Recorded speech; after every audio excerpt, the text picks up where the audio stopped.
Educación en pequeñas dosis, un podcast de Javier Bahón y María Lería, en el que unimos voces cualificadas y hacemos tribu, porque educar es cosa de todos.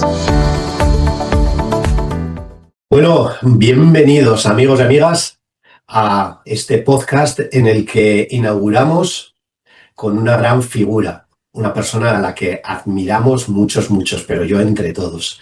Tenemos con nosotros a Pilar Pérez Esteve. Una de sus frases que más me cautiva: la escucha activa, corazón de la inclusión y llave del acompañamiento educativo. Bueno, Pilar, forjadora de futuro a través de la educación durante más de 30 años y en especial para los más vulnerables. Es representante o ha sido representante de España en el Consejo de Europa en temas de interculturalidad y plurilingüismo.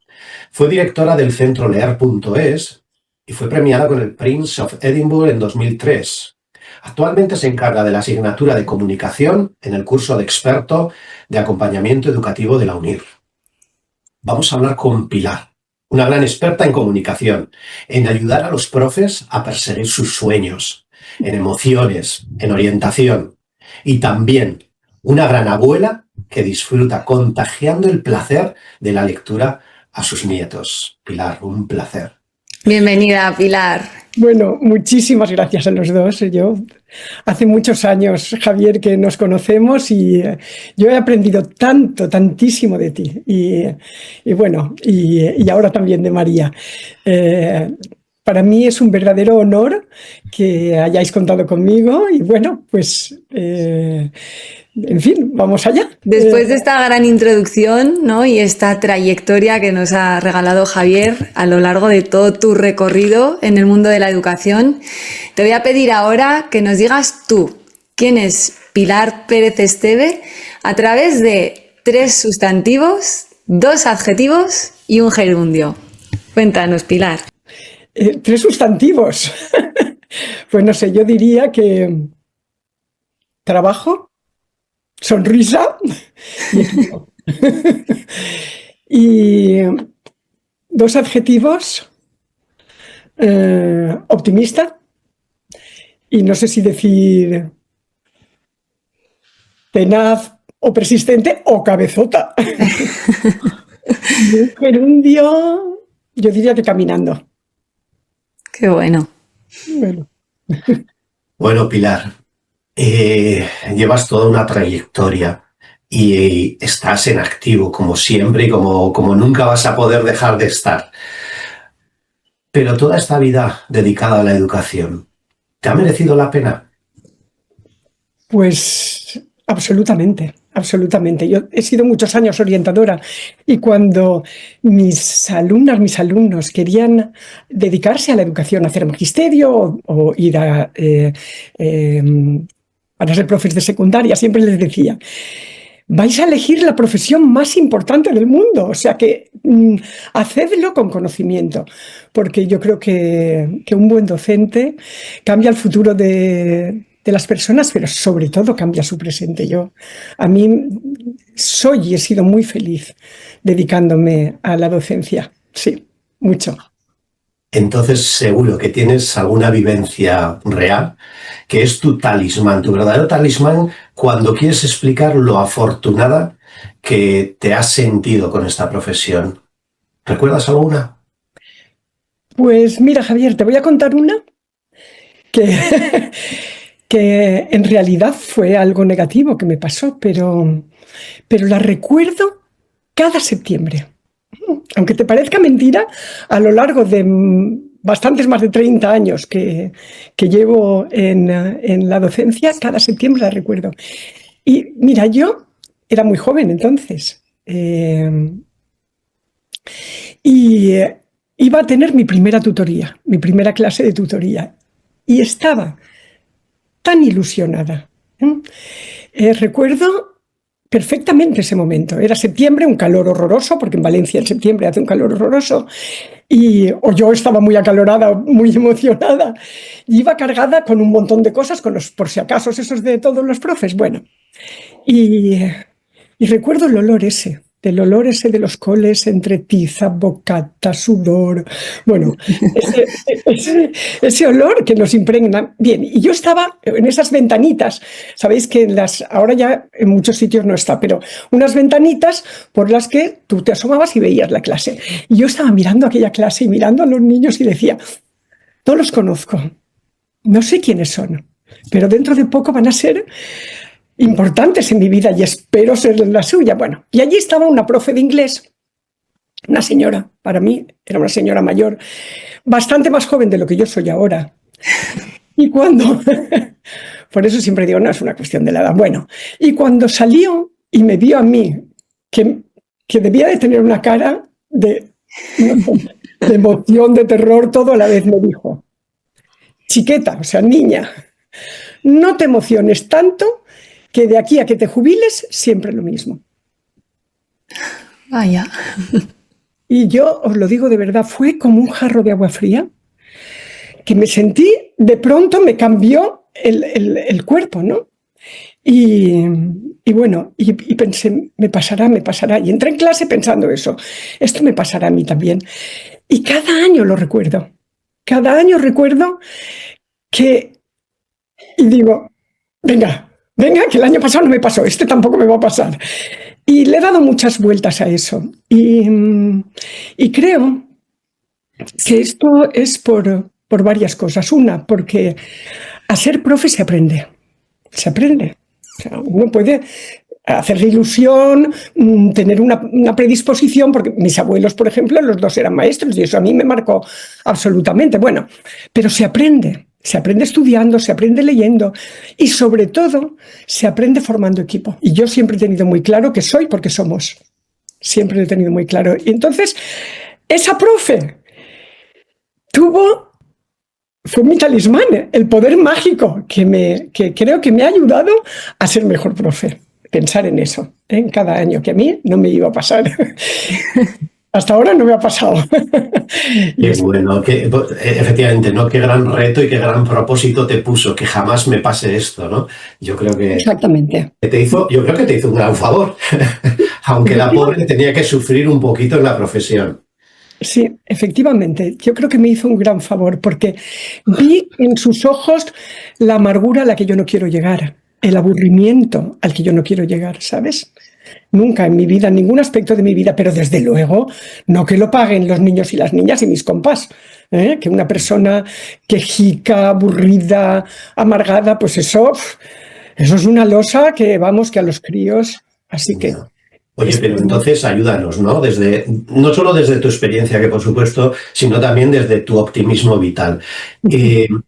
Hoy en día escuchamos muchas voces de docentes pues, que están desde la angustia, la preocupación, hasta niveles altos de estrés, de salud mental comprometida, etcétera.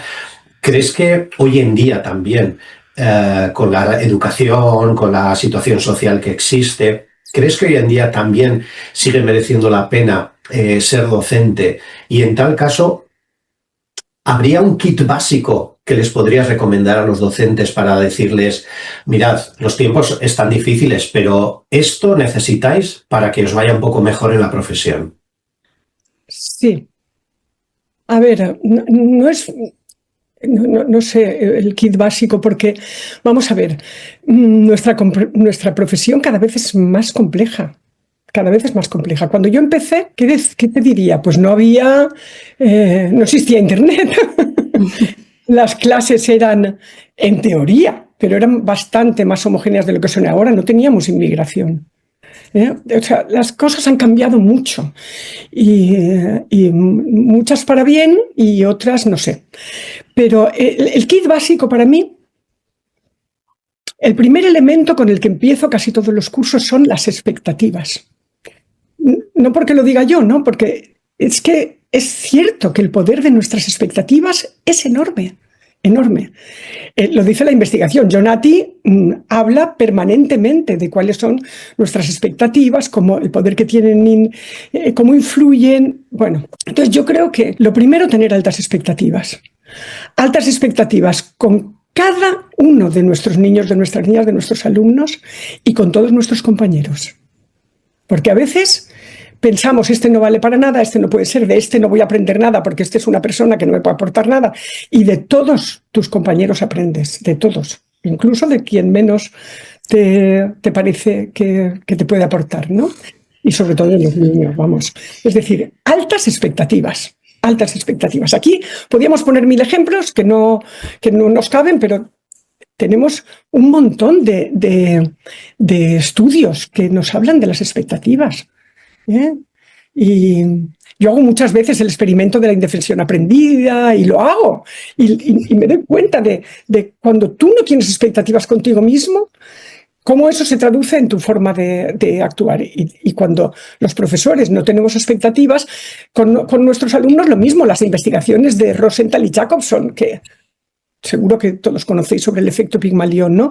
Cómo sacaron esos resultados sobre unas pruebas que les habían hecho de cociente intelectual, y dijeron a los alumnos que tenían...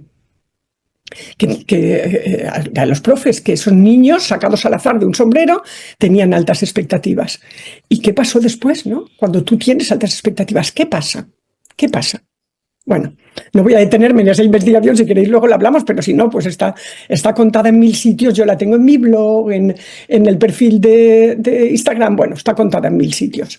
Por lo tanto, lo primero, expectativas. Lo segundo, para mí, el foco en las fortalezas. El foco en las fortalezas. Siempre. Dime qué tiene de bueno ese alumno. Busca qué tiene de bueno, porque seguro que tiene cosas positivas desde las que yo puedo enganchar. Porque yo engancho desde lo que tú tienes positivo, no desde la etiqueta que te he puesto aquí. TDAH, ahí bien grande, boom. TEA. Y no desde todo lo que sabes hacer. A mí me han pasado miles de anécdotas con chavales muy complicados, en los que al buscar sus puntos fuertes, lo que les gusta hacer, si les gusta dibujar, si les gusta cantar, si les gusta, no sé, hacer casitas en los árboles, o si les gusta construir legos, o si les gusta, a todos nos gusta algo, y todos destacamos en algo, aunque sea muy pequeñito, porque no es que toque el saxo, sino algo concreto sobre lo que yo pueda enganchar a esa persona. Si no, pensemos en cada uno de nosotros. Si yo te digo, uy, María, qué antipática eres, pues ya empezamos mal, ¿no? Si te digo, es que tu sonrisa me encanta, porque es cierto. Que me gusta cómo comunicas, porque me gusta mucho cómo comunicas. A partir de ahí podemos construir. O sea, por lo tanto, expectativas, foco. El tercero, escuchar. Escuchar. Escuchar es un acto volitivo y difícil. A las personas como a mí nos cuesta mucho, porque tendemos mucho a hablar y queremos entender lo que otras personas necesitan y nos ponemos... Bueno, claro. Aprendemos escuchando, no aprendemos hablando, ¿no? Entonces, escuchar. Yo trabajo muchísimo en la escucha activa. Javier ha empezado por ahí. Trabajo mucho con los centros. Del tema que sea, pero la escucha activa. La trabajo bien explícitamente, trabajando estrategias y, en fin, y lo que dice la investigación, etcétera, etcétera, sobre escucha activa. Y yo trato de practicarla porque es la única manera de enterarme de lo que pasa en la vida. Cuarto, estudiar. Estudiar. Los profesores tenemos que estudiar muchísimo, muchísimo, porque cada vez más la investigación educativa nos dice que se aprende mejor de una determinada forma y nos lo dice con evidencias. Y entonces no podemos, no sé, es que tú no irías a un médico, a un oncólogo que te diga, es que yo siempre he operado así el cáncer de pulmón. Dirías, vale, pero es que yo creo que hay evidencias, hay investigaciones. Entonces, quien habla de eso habla de los materiales en arquitectura o en fontanería o en cualquier ámbito de la vida. Es decir, estudiar. No pensemos que porque todo el mundo habla de educación como si todo el mundo, por haber sido estudiante alguna vez en su vida, tuviera ese conocimiento que le hace. Bueno, y la quinta, colaborar siempre. Eso es que vosotros sois los mayores expertos. Es que es que el aprendizaje es colaborativo. ¿Cómo hubiéramos tenido una vacuna cuando tuvimos la pandemia? En el tiempo por una necesidad de colaboración, porque muchos esfuerzos desde muchos lugares, con las mejores cabezas y los mejores corazones, se pusieron con un objetivo común, que era salvarnos de esto que estamos ahí. Por lo tanto, la caja de herramientas con 5 cosas. Expectativas. Poner el foco en las fortalezas. Aprender a escuchar. Estudiar mucho y colaborar. Bueno, maravilloso kit, Pilar. Creo que más que un kit es un tesoro, ¿no? A cualquiera que si nos lo pudiéramos llevar, cada profe, cada docente que está ahí escuchando, muchas gracias, Pilar. Y aparte de este kit que nos das, yo te quería preguntar, de la misma manera que sabemos que eres, como ha dicho antes en la introducción Javier, una devoradora de libros, pero que además nos comentabas, ¿no?, que eres una gran apasionada de leer en familia, disfrutar ese ratito con tus nietos. Entonces, tan importante, ¿no?, inculcar esa lectura a los más peques de la casa desde cuanto antes mejor. Entonces, desde tu modelo y desde lo que tú disfrutas, creando estas rutinas con los más pequeños, y también se puede extrapolar a las aulas, ¿no? Creo que eres una persona que es muy cualificada para completar esta frase y darnos ese pequeño consejo de cómo podemos los docentes y los papás, mamás, y también meter esas rutinas, planificar esos momentos especiales de lectura en las aulas o en casa. ¿Y cómo completarías esta frase, Pilar? Si lees, bien. ¿Y si no lees? Y si no lees, te lo pierdes, y sobre todo se lo pierden tus niños, tus niñas. Yo creo que, desgraciadamente, se está instaurando una idea de que eres más si tienes más seguidores, si tienes más dinero, si tienes más influencia. Pero si pensamos en cómo ha crecido la humanidad crece porque hay personas reflexivas, que conocen, que saben, que se apoyan en el conocimiento, que son capaces de tener espíritu crítico.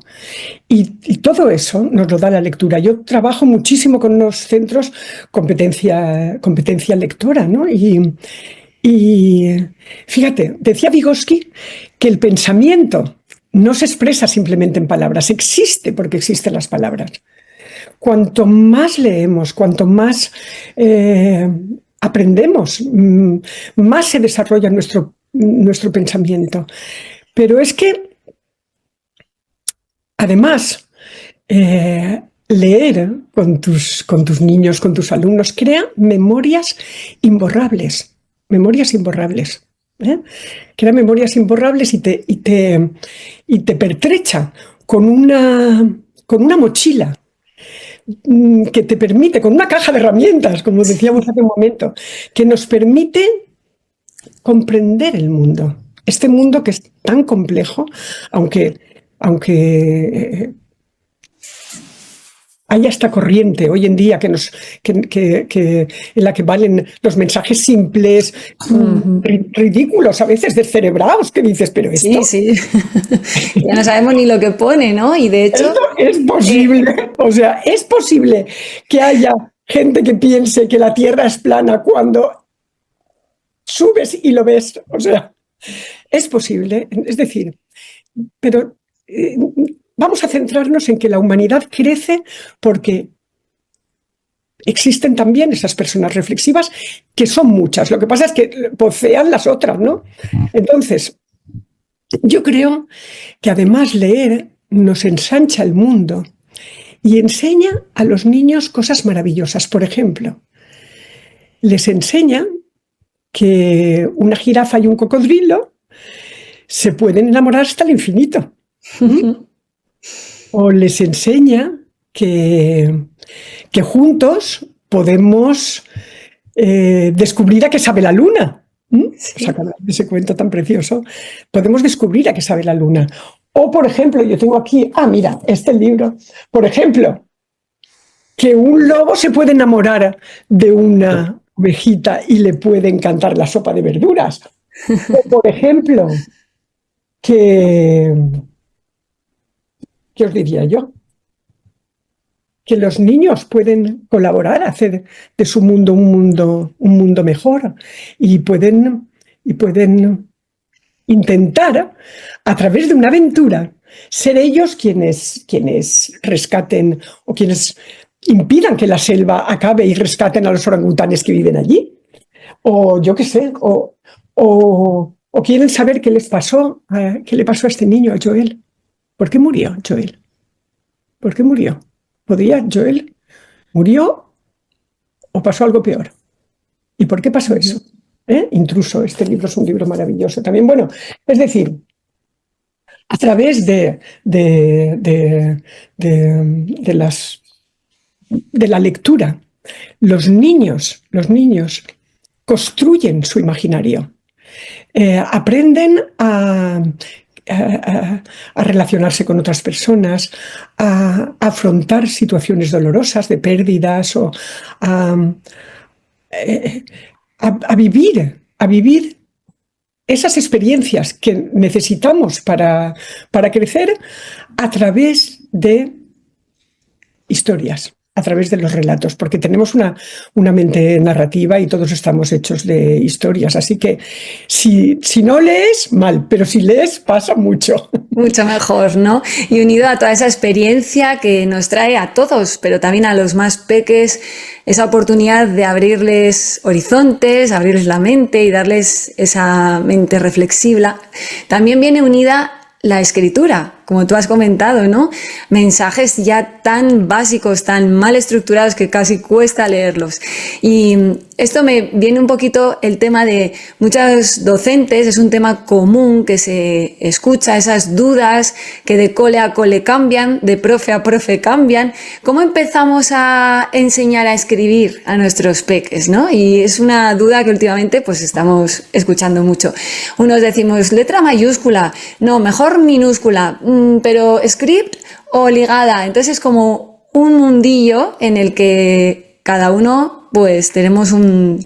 ¿Qué opinas, Pilar, sobre esto? ¿Qué nos dirías? A ver, esta es una pregunta que a mí me la han hecho 1000 veces los maestros. Y yo te voy a devolver otra pregunta. ¿Para qué escribimos? ¿Para qué escribimos? Porque escribimos. Escribir es la mejor manera de pensar. Yo, por ejemplo, yo cuando empiezo, todos nosotros, ¿no? Los que ya hemos trabajado mucho en esto. Cuando tú empiezas a escribir, a planificar un nuevo curso, ¿qué haces? Coges un papel y intentas plasmar tus ideas. Por lo tanto, la escritura es clave para aprender a pensar, ¿no? Entonces, nos sirve para pensar y nos sirve para comunicar. Entonces, vamos ahora a lo de las letras. ¿Qué es lo relevante cuando un niño o una niña empieza a leer y escribir? Lo relevante es que no es que haga dibujitos de letras, ni que mejore la psicomotricidad fina. Eso no es lo relevante de la escritura. Porque para eso pueden hacer mandalas, o pueden hacer cenefas, o pueden hacer 1000 cosas, ¿no? Lo relevante de leer, o lo relevante de escribir, en este caso, que es tan importante la escritura, lo relevante es pensar y comunicar. Por lo tanto si un niño tiene 3 años, 4 años, 5 años o 33, hemos de pensar que siempre hemos de ir a qué es lo relevante, y lo relevante es comunicar. Si lo relevante es comunicar, vamos a dejar que los niños tengan las menores dificultades posibles para que se concentren en lo que quieren comunicar y en cómo lo comunican. Y ahí empieza la cosa de la letra mayúscula. Ha habido países, Finlandia, por ejemplo, que dijo: todos los niños aprenderán con letra mayúscula. Vale, no es necesario decir eso. Lo necesario es decir, focaliza en la comunicación y elimina lo que sea distorsionante. Si yo focalizo en la comunicación, es evidente que un niño tiene mucha menos confusión si la A es siempre igual, si la B es mayúscula, que si es minúscula. Mucha menos, porque Imaginadla visualmente, ¿eh? Yo si tuviera ahora aquí Sí. mi pizarrita, yo me la imagino visualmente y hay varias As en minúscula, varias As, pero en mayúscula solo hay una. Hay varias Bs en mayúscula, que además se confunde con la P, Sí. pero en mayúscula no se confunde. Por lo tanto, cuando los niños están empezando a adquirir, a decodificar, vamos a quitar los distractores que hagan que yo no me focalice en lo que es realmente importante, que es lo que estoy comunicando. Entonces, ese niño podrá hacer la nota que les va a llevar a sus padres para no sé qué, o podrá escribir la lista de cosas que necesita para la excursión, o podrá escribir el título del cuento, o etcétera, etcétera, etcétera, o los pasos de un experimento, o lo que sea. Y centremos su esfuerzo cognitivo en que piense en qué va a contar y cómo lo va a contar. Después, fijaos, es que a mí me sorprende este debate me sorprende, todos los años me sorprende, ¿eh? Me sorprende mucho porque después, cuando los niños ya han entendido que si yo me llamo Carlos y mi papá se llama Carlos, mi nombre es igual que el de mi papá y el de mi papá no tiene más letras porque sea más alto. Es decir, cuando ya han entendido lo que significa la alfabetización, ¿no? Que vaso y mano, o no sé, que hay palabras que se escriben casi igual, pero son muy distintas, ¿no? Sí. Mesa y masa, no sé. Es decir, que es arbitrario el uso de nuestra lengua. Cuando ya entienden eso, después que tú le digas, esto es una A, y esto también es una A, y esto también es una A, de la misma manera que esto es un vaso, esto es otro vaso y esto es otro vaso. O esto es una mesa y esto es una mesa y esto es una mesa. Y hay distintos tipos de mesas. Y eso los niños inmediatamente lo ven. Entonces hay gente que... Entonces, Pilar, perdona que te interrumpa, pero entonces, ¿puede ser peligroso que cada uno de los maestros, docentes, y estamos ejemplificando para mí con el tema de la escritura, pero podríamos traspolarlo a cualquier otro tema, ¿no? ¿Puede ser peligroso que sigamos con esto de cada maestrillo con su librillo? Y Pilar, para que descanses, que llevas mucho, mucho y muy bien dicho. María, ¿tú eres partidaria de esa frase, cada maestrillo con su librillo? Pues en mi caso también te digo que prefiero que no, porque hay librillos que ojalá lo tuvieran todos los maestrillos, pero hay otros librillos que mejor guardarlos en la biblioteca y renovarnos un poquito, ¿no? Creo que también, lo ha comentado antes Pilar, es muy importante la colaboración, el hacer equipo y, al igual que nos comentaba con nuestros alumnos, sacar las fortalezas de cada niño, de cada niña para motivar, para impulsar, pues tenemos que hacer lo mismo con los profes, ¿no?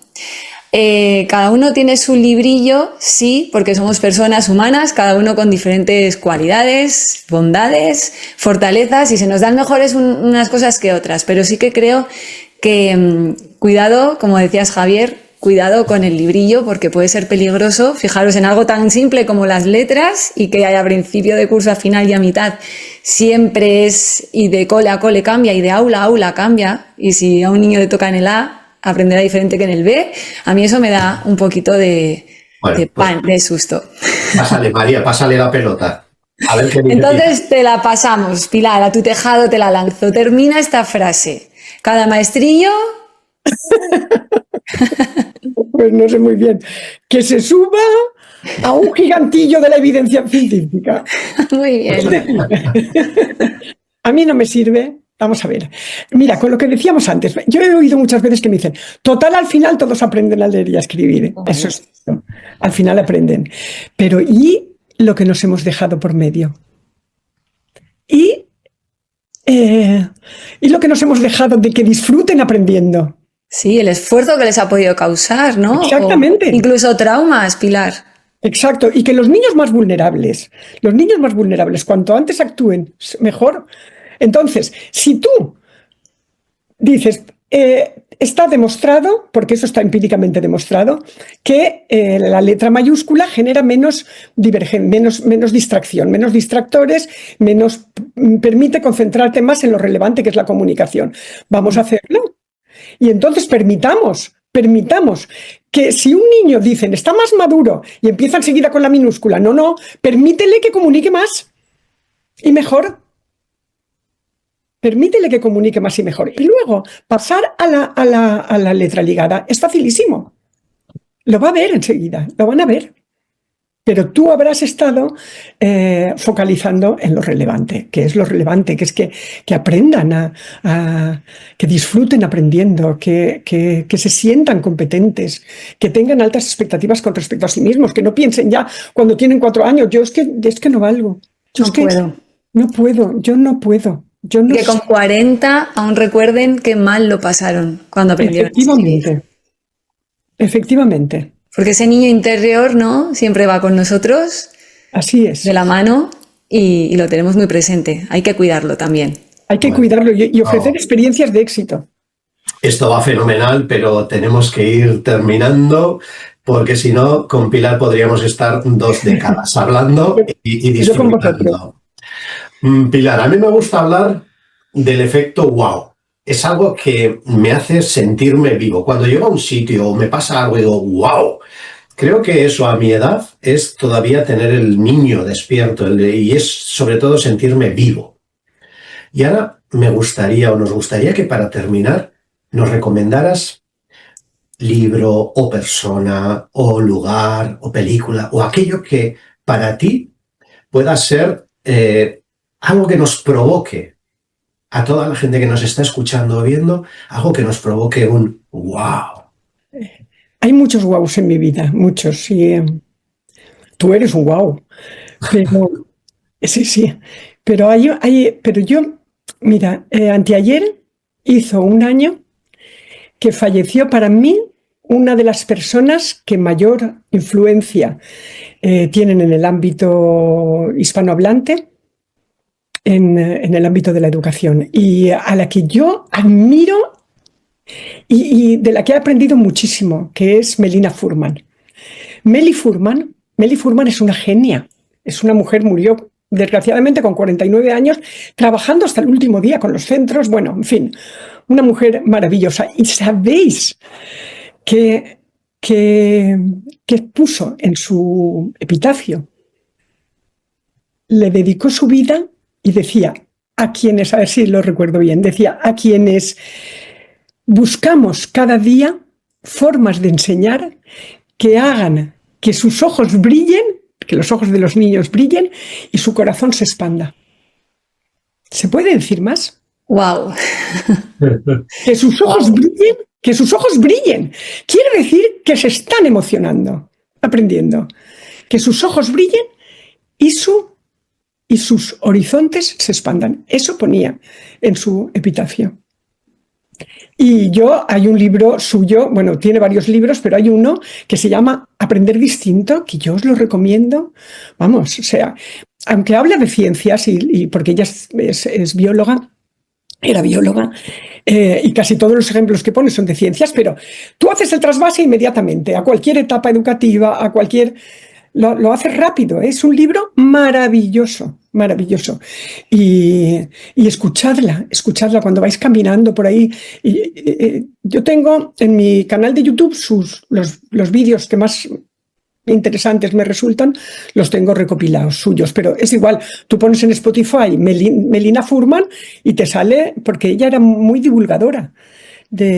Trabajaba mucho y grababa mucho y tenía muchas reuniones con maestros, daba muchas charlas. Bueno, una mujer maravillosa, súper activa, alegre, fantástica, que fíjate tú, que dijo eso, ¿no? A quienes cada día de enseñar, formas de enseñar que hagan que sus ojos brillen y sus horizontes se expandan. No se me ocurre un ejemplo mejor de wow.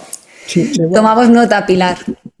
Pilar, ha sido un placer, como siempre, un gran honor.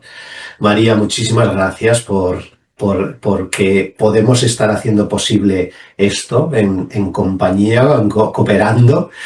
Y gracias, Pilar, por darnos tu tiempo y tu sabiduría. Es algo que te agradecemos siempre y por siempre. Un abrazo enorme. Si quieres, dinos algo para despedirte. por darme este pequeño altavoz y por contar conmigo. Muchas gracias siempre, ya lo sabes, Javier y María, ya lo sabéis. Gracias a ti, Pilar. Un abrazo. Hasta la próxima. Sumamos otra dosis de inspiración lista para llevar. No olvides practicarla y compartirla, porque haciendo tribu llegamos más lejos. Te esperamos en el próximo episodio.